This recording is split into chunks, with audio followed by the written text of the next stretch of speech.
여러분, 안녕하세요. 혹시 유사과학이라고 들어보셨나요? 유사과학이란 과학적 근거는 존재하지 않지만 사람들에게 믿어지는 이야기를 뜻하는데요. 그런데 이 유사과학들로 크게 피해를 보는 사례가 많다고 해요. 우리가 잘못 알고 있는 지식들로 다른 사람이 피해를 보는 것은 안 되겠죠? 제가 지금 유사과학에는 어떠한 것들이 있는지 소개해 드릴게요. 전자제품을 사용하면 전자파가 나와 우리 몸에 안 좋은 영향을 끼친다는 말, 다들 한 번쯤은 들어보셨나요? 예를 들면 휴대폰 뒷면에 전자파 차단 패치를 붙이는 것도 많이 보셨을 거예요. 그런데 과연 전자파가 정말 우리의 몸에 해로울까요? 우리가 흔히 말하는 전자파라는 명칭은 사실 정확하다고 볼 순 없다고 해요. 전자파가 아닌 전자기파라고 하는 것이 맞고, 전자기파는 전기장과 자기장이 서로 공명하며 만드는 파동을 뜻해요. 감마선, 엑스레이, 자외선, 가시광선, 적외선, 전파위와 같이 진동수에 따라 종류가 나뉜다고 합니다. 우선 여러분들이 가장 궁금해 해주실 결론부터 말씀을 드리자면, 몸에 해를 끼칠 수도, 끼치지 않을 수도 있다고 합니다. 에너지가 큰 전자기파는 위험한데요. 전자기파가 우리 몸에 영향을 미치는 것은 우리 몸을 구성하고 있는 원자나 분자에게 자신이 가진 에너지를 넘겨주기 때문이에요.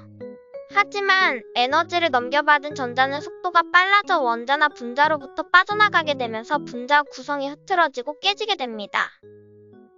물론 분자 몇 개 정도 깨진다고 해서 우리의 몸이 치명적인 피해를 입는 것은 아니지만 아주 많은 전자가 동시에 피해를 입게 되면 이를 복구하기가 힘들다고 합니다.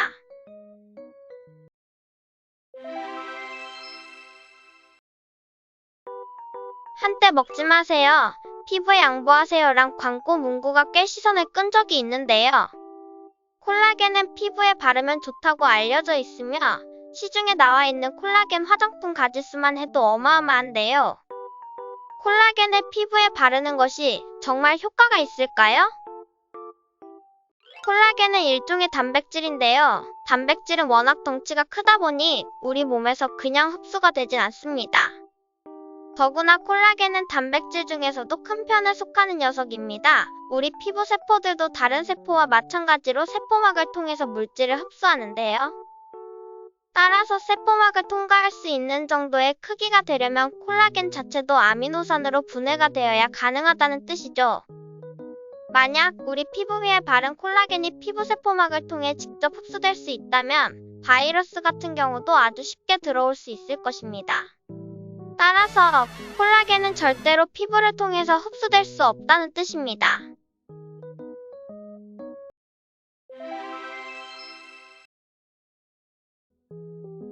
여러분은 게르마늄 팔찌에 대해서 아시나요? 게르마늄 팔찌는 면역력을 높여주고 통증을 완화시키는 효과가 있는 것으로 알려진 팔찌인데요.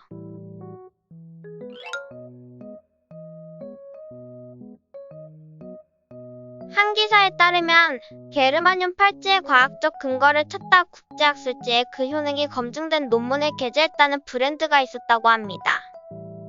해당 브랜드의 게르마늄 팔찌는 30에서 50만 원대로 판매되고 있었습니다. 이 브랜드가 게재했다는 논문에 대해 오랜 시간 검색한 결과 단 한 편만을 찾을 수 있었다고 합니다. 학술지에 2017년 11월에 게재된 논문으로 이 학술지는 국제학술지 목록에도 없을 뿐더러 내용도 이상한 엉터리 가짜 논문이었다고 하네요. 과학적 근거가 충분하지 않고 명백한 상술이므로 현혹되지 않는 것이 좋을 것 같네요. 결론은 아쉽게도 게르마늄 팔찌가 면역력을 높이고 통증을 완화시키는 효능은 어디에도 없다는 사실.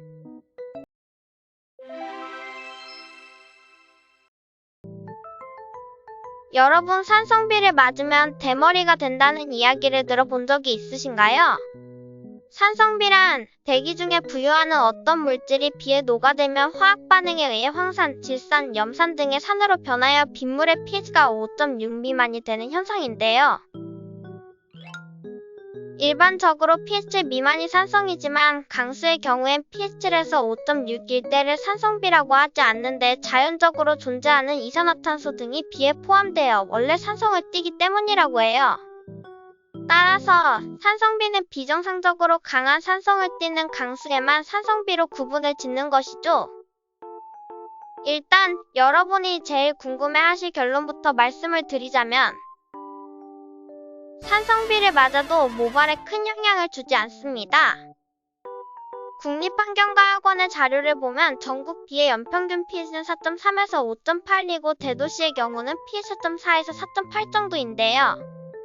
우리가 샤워하면서 쓰는 샴푸의 경우 pH 농도가 세점대인데 이는 산성비보다 10에서 100배 정도 강한 산도를 띠고 있는 것인 거죠.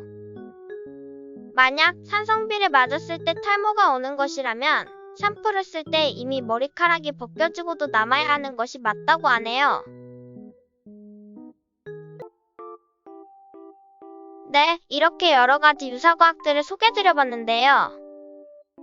궁금증이 조금 풀리셨나요? 여러분이 알고 있는 또 다른 유사과학을 댓글로 남겨주세요.